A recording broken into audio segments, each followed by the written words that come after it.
Damien had some references of what he was thinking for McKay, and then as I was learning about the blockhouse and people wore different things, masks and makeup, and so that some of that, like the makeup that James McKay applies, is part of the fun and sort of dress up of being in that environment, and working with them with the hair, makeup, costume, all of that, like putting McKay together, which also obviously Damien, all of us just talking about it, and we would try different things and walk around, and it's really interesting because it's as much forming like my performance as anything. It's, doing the hair and makeup and putting the clothes on and walking around. You start to feel certain ways. But it was, I don't want to say it was easy exactly, but it just, everybody's ideas were good and we were just coming together, and the look came together pretty quickly between Damien's vision of it and then all of us, collaborating on putting it together. The costume definitely brings like a real feeling of authenticity, which is so helpful. And actually with the costumes, we really explored pretty different ideas. And then ultimately what we ended up with, which I don't know if we had like 5 or 6 pretty different or distinct looks. And that one that we put on just, for me, felt like, yep, this is it. And all of that, and it's not one thing, but the costumes were really helpful for me in building the character, inclusive of feeling authentic about the period, which of course also being on the sets were a big part of that too. It was amazing working with Linus and the way Damien and Linus approach both for them and the kind of movement and energy of what you're getting on the side when you're looking at it. But as an actor walking through, there's just so much freedom. It's really loose, which is amazing because of again the ambition, like how much we would have to get done. But we would, I don't know, we just had a lot of freedom and both be very detailed and specific, but then a lot of range to explore. And I'm just amazed with that kind of energy that they're approaching shooting it with. And then editorially, it would be amazing because there's just different sort of different rhythms to the editing that were just amazing to watch. I mean, again, making it just felt great. Like I really enjoyed how they would shoot. And then watching back, you could see where that looseness would translate, but it could also get like extremely tight and precise with the way it was cut. Really appreciate just witnessing all across the board the filmmaking, because it was very special. So I was partnered with Matt Pluff, and we had a production company, and Damien and Matt had a relationship, a previous relationship, and I ended up getting in touch with Damien, and we were all chatting, and Damien was sharing his I don't know, I guess like early images that he would see or sequences that he would see in the film. And then we were helping Damien, firstly, just like with research and organizing what it is that he wanted to do. And then Matt and Damien worked very closely in developing the script that Damien was writing. And I was... I was a support. I was there to do whatever I was asked to do, which would sometimes be talk with Matt a little bit about what was happening in the development of the story and other just sort of like research support things for Damien as he went along. He's a great filmmaker, so that's one thing. He's really a joy to work with, and he's really striving to make, in this case, this extremely ambitious, epic, wild story, and he's certainly dogged in his pursuit of that. He's kind of the process and the kind of rigor that he's just going over and over and over within himself and his work through the whole process, whether it's researching, writing the screenplay, shooting, which obviously you're limited with the amount of time you have. So there's a certain movement, and his adaptability is like troubleshooting, problem-solving adaptability. But within that, as an actor, I could be really creative and play and try things that, I don't know, in some cases I wouldn't try because I've got to deliver what's needed for this scene to work. And this, I just didn't feel that. I just felt like I'm going to just go play and see what happens. It actually moves me when I think about the number of people that worked on this film and how hard people worked to make this happen. I feel really grateful for that, and it's a beautiful thing. Music, of course, has been a big part of silent films in terms of how they were shot, how, you would have mood music on set, you'd go to the theater and music would be playing. But the idea of actually having music tied to the screen and the idea of what we now call musicals, and putting musicals on screen, that of course, was really a byproduct of sound and a byproduct also of just the desperation that Hollywood felt right at that moment of trying to figure out some way to justify this invention so it wouldn't be just a novelty. So immediately they turned to what they deemed the popular music of the time was, what music the kids were listening to, and that's the type of music that Sydney plays. In L.A. it was a lot of the kind of music that they would be hearing in Central Avenue, the Central Avenue clubs. This was basically synchronous with in New York, the Harlem Renaissance was happening at this time. So there was this moment for a certain kind of jazz and a certain kind of music that lent itself to what Hollywood thought it needed right at that moment. And so there's this interesting window where just for a matter of a few years, Hollywood started filling short films and even feature films with black performers, black musicians, black actors. There were all-black films, famously like Hallelujah and Hearts of Dixie and things like that, and a whole host of shorts featuring people like Duke Ellington, Louis Armstrong, and Bessie Smith, just trying to reach out to the music, basically the most popular musicians at the time, and trying to kind of yoke them to this new thing of sound cinema. So with Sydney, I wanted to try to kind of tell a little bit of that story, and situate someone who, when we first meet him, is very much in the margins of the film industry and has no real interest in the film industry. He just happens to live in the same city, but he's not at all interested in partaking in this thing called Hollywood. But when sound comes in and he's offered a spot, he might hesitate at first, but ultimately he bites, and we go along the ride. We go along for the ride with him. The hope with this was to sort of demolish the expectations of a period piece, and especially of a movie about old Hollywood, to show that that really on the fundamental level there was no difference between then and now,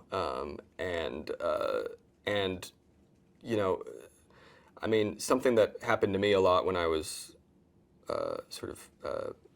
researching or kind of putting this together was, I would stumble upon things that shocked me. I'd stumble upon anecdotes or episodes that would just leave my jaw kind of hanging. That's what I wanted the movie to do. And that's what we don't often get from period movies. Something that can really sort of shock and rattle and take an audience on a real roller coaster ride. That was the hope with this. I think what I was drawn to the most was any time I would see, an image from the time or from research that felt like it could have been today, or felt like it could have been from 500 years ago. or felt like it could have been from the future. The idea was to try to, everywhere we could, show you something that you would not expect from your own kind of preconceived notion of the 20s. Sometimes that meant fashions that predated the 20s. Sometimes it would mean fashions that seemed to post-date it. But again, everything was rooted in fact. I mean, everything was rooted in the photographic record, the oral histories, the research, that we all kind of collectively did. We didn't want anything to be anachronistic. We wanted to be true to the time, but we wanted to be true to the time in a way that would completely subvert any expectations. The hope was to have everyone in the movie, whether it's someone you know or someone you don't, feel surprising, feel somehow like it added a new color to the film that wasn't something you were either expecting or something you'd seen before. One of the things that's amazing working with Brad in whatever, I can imagine whatever role. I mean, he's one of the few people today where I think you get some sense of what the old school movie star really might have been like. That sort of larger than life aura that a star of that time could kind of exude seemingly effortlessly. That's the thing with Brad, especially at this point in his career. You don't see the work. It's completely invisible and effortless, and that's part of what's so magical about it. So having him play a movie star of this era and this ilk, it felt meta in the most beautiful way. But it also felt like it gave us something to actually really collaborate on together, to make it and the performance personal, and to have it be a canvas where he could inform it with his own experiences in a way that hopefully take it beyond just a sort of depiction of a movie star and into something where you really see sort of the raw humanity underneath that. For a role like Nellie, you need an actor who truly has no fear, and can just kind of take the screen as though she's sort of grabbing it by the sides and shaking it to do whatever she wants it to do. That to me is Nellie. That to me is Margot. That's where the two of them sort of merge. I think in many other respects they are incredibly different people, but there's a kind of energy and fervor and hunger that they both share that I think that was something personal to Margot that she was able to tap into. And however she summoned those kind of forces forth, again, she did it in a way that was pretty extraordinary. I've been a fan of Jovan's for a while, but I think what was especially exciting to me about working with him in this role is it felt like he could show a whole new side of himself in this role. Sidney has a swagger to him. He's funny. He's sexy. He's headstrong, and he also goes through a real kind of a real transformation of himself as a person as well. So I needed someone who could tap into that, and Jovan was the perfect person to do it. I did a lot of auditions trying to find someone who could play Faye, and Legion Lee just it's like that old school thing. It's the triple threat. She can sing, she can dance, she can act. But more importantly than all of that, she just has this kind of way of completely seizing the frame without seeming to do anything. There's, again, an effortlessness to her that just speaks to old school stardom. So it was really exciting to see that quality in someone whose work I didn't really know. And I think that's what's going to be really exciting for audiences to discover her. Well, the hope with Babylon was to make something that felt like a ride for an audience, felt like a roller coaster, felt like a carnival, and a larger-than-life circus filled with vivid characters, amazing performances, spectacle, excess, comedy, tragedy, the whole range of experiences, the highest highs and the lowest lows. That was the hope, to try to put it all onto one panoramic canvas called Babylon. Babylon is an original epic set in the early days of Hollywood. It's about ambition, it's about excess, it's about hubris, and it's about a society on the brink of massive change.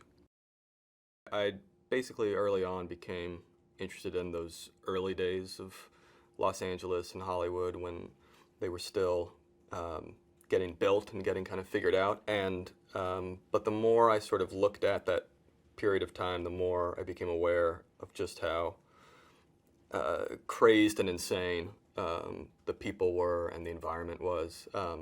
It was this sort of larger than life assemblage of misfits of all stripes who kind of came together to build this city out of nothing, build an industry out of nothing. And there's a certain kind of crazed behavior that comes from that. So I wanted to try to capture in a really unvarnished, unsanitized way just the extremes to which they lived and worked and partied, and what that kind of behavior led to, both good and bad. On a bigger level, I think I just liked the idea of looking at a society in change, and in the case of Babylon, it's a society that's undergoing a change that's both incredibly rapid and really incredibly violent. I remember being shocked when I first started reading just how many suicides there were, all grouped around this short period of time. It gives you a sense of the human cost of this thing, the human cost of, we like to use words like disruption now in a kind of euphemistic or positive way, but, you look at what these people, these human beings went through at this time, and it puts a face on the damage of that kind of that kind of sea change. The operating principle with Nellie was that she's a force of nature, that she's someone who,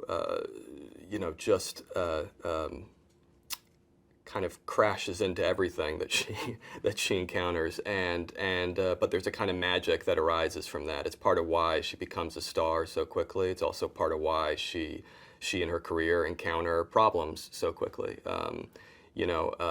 But she's very much, I would say, kind of a representative of that real Wild West spirit of the time, where the old rules were out the window. The Victorian age was a memory. World War I had demolished all of that. And here you are in this kind of wide open land of California where, the possibilities seem endless. And you've got this mushrooming town, mushrooming industry where people all over the country and the world are flocking like moths to the flame. There's a sort of collective hysteria and madness that comes from that, and she is absolutely, an embodiment of that. She works hard, she parties hard, she lives hard in every way. What I wanted to do with the movie is try to look at the whole organism as a piece. I mean, there's all these individual characters, but really there's also the sort of macro character of the town, of the industry at this moment in time.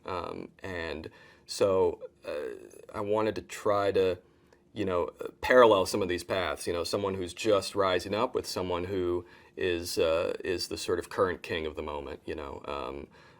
Someone who's knocking on the doors outside, looking in, crossed and contrasted with someone who holds the levers of power at that time. And then you sort of see how these tectonic plates shift, because that's really one of the most interesting things I think that that happened at that time. Jack is sort of the uber movie star. He's the highest grossing leading man in the world. When we meet him, he was very much modeled on that kind of early lineage of male movie stars of that time, whether it was John Gilbert, Douglas Fairbanks, Valentino. There's a this kind of ideal of the romantic leading man, at a time when, again, the whole idea, you have to remember, the whole idea of a movie star was this sort of novel concept. So Jack Conrad, he's one of these guys who has reached the apogee of stardom right at that moment, at that fulcrum, where the kind of love and adulation he inspires is really hard, I think, even for today, for us to fathom. It's near, it's like a near deity. Manny is our eyes and ears. The idea for me was you've got a world here that's so larger than life. I wanted to show what it might be like to experience that from an outsider's point of view. So the idea of someone who, up till the very beginning of the movie, is kind of peering peering in from the outside, kind of knocking on the doors, wishing he were in this thing that he's kind of on the margins of, and using him as our as our access point, as our ultimately our guide through the story. Eleanor St. John is a combo, journalist, gossip columnist, fixer, puller of the strings, sort of socialite. She's kind of, this sort of reigning dowager empress. At least I think that's how she would describe herself of Hollywood. She's modeled on a variety of people. I mean, most specifically Eleanor Glynn. But also, as you get a little bit later in Hollywood, obviously, people like Luella Parsons and Hedda Hopper, and I think she's someone who I think revels in the power she has to kind of, make or break careers and discover people and whatever the opposite of discover people is, sort of make a point of forgetting people. I think a lot of how the movie was structured to me was also just kind of, it wanted to be structured through the idea of these parties and how the parties of LA, of Hollywood, change, because parties can kind of tell you almost everything you need to know about a society. You see who gets in, who doesn't. You see who rules the roost at the party, who doesn't. Within the party, things, people can move up, people can move down. And of course, it's an excuse to get all your characters together if you're doing a big ensemble piece. Her full name's Lady Fei Zhu. She's a actress, singer, performer, title card writer. A little bit of a sort of a Renaissance character, who just kind of wears a lot of hats. Very much like a lot of the people of that time who, might have been mostly defined by one job or another, but really would do a whole variety of different things, either behind the scenes or in front of the camera. It is a film about making film. It is a film about a real transition in cinema history, and it's also approaching it a way that no one's done before. No one has ever depicted that time in Hollywood the way this film does. And I think people are going to be really shocked. I mean, I was shocked when I started doing my research, because I think you think of the 20s as being quite, buttoned up and Charleston, and, we've seen that depicted on screen in a very polished way. And actually, it was just such an insane and debaucherous time. It was just wild.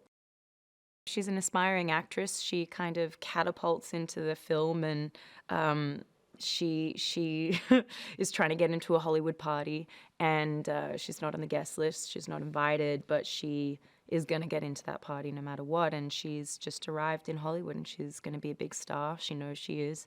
She knows that's what she was destined for, but she comes from nothing, and she's going to take it. She's not going to let anyone stand in her way.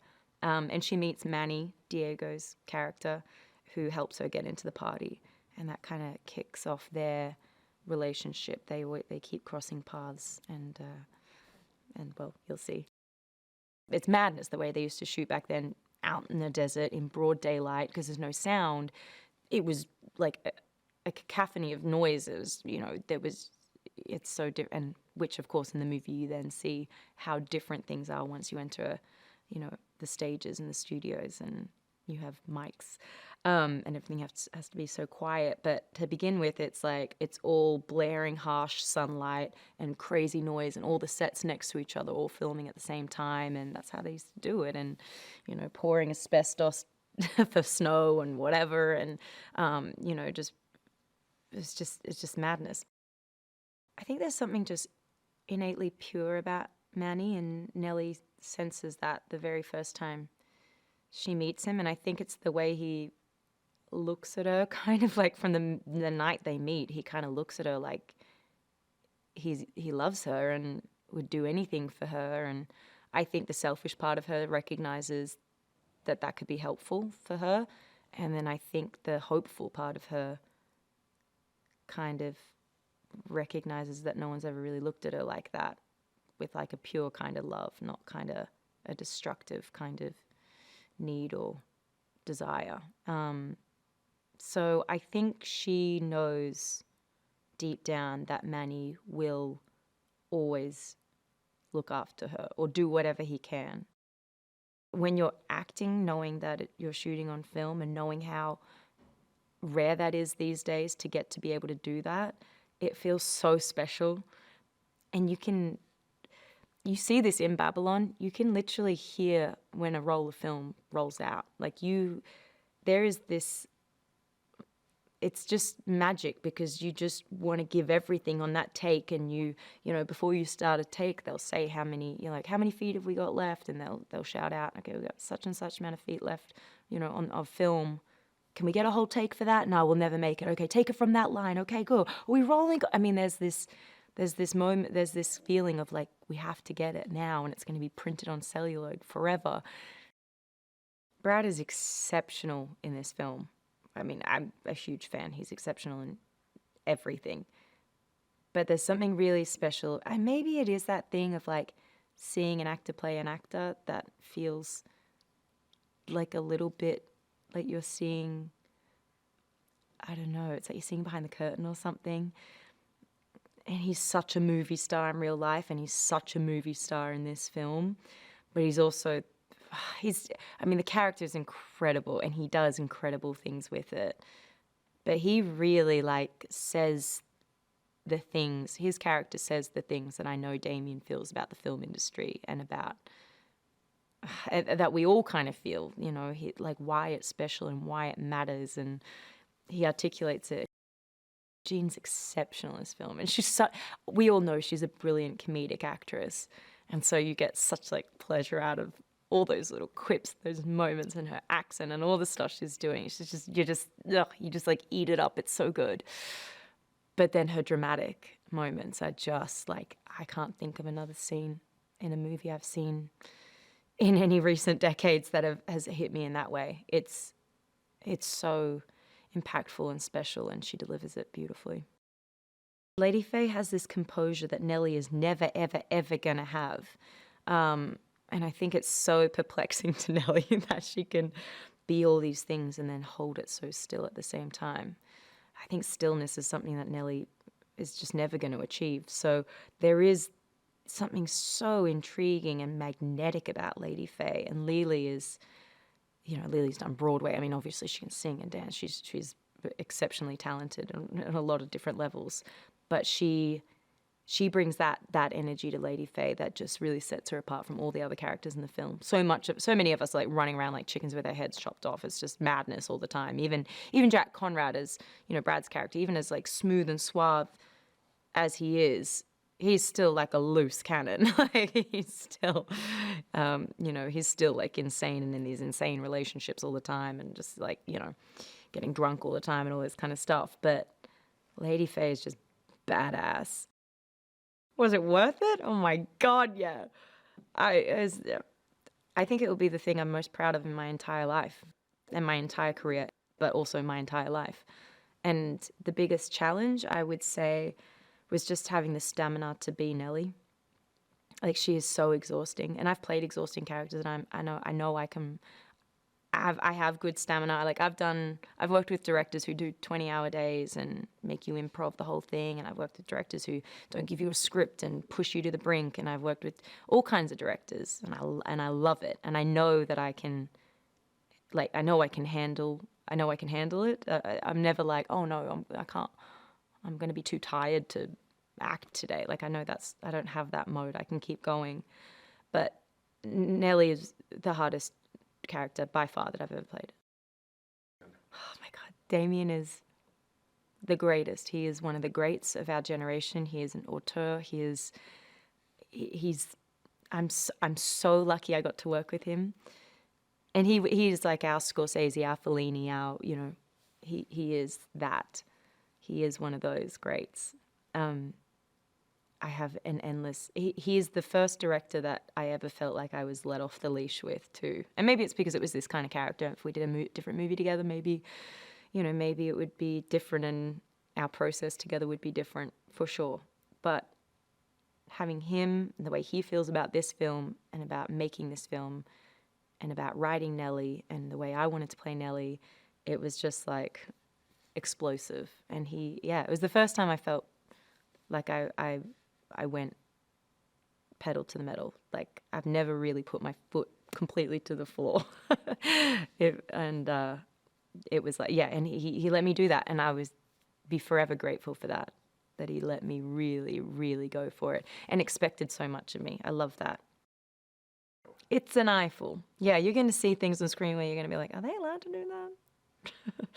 Because I remember when we were shooting it, I was like, surely we're not allowed to do this. Like, surely this will never make it on screen. Not in this day and age. You can't do anything anymore.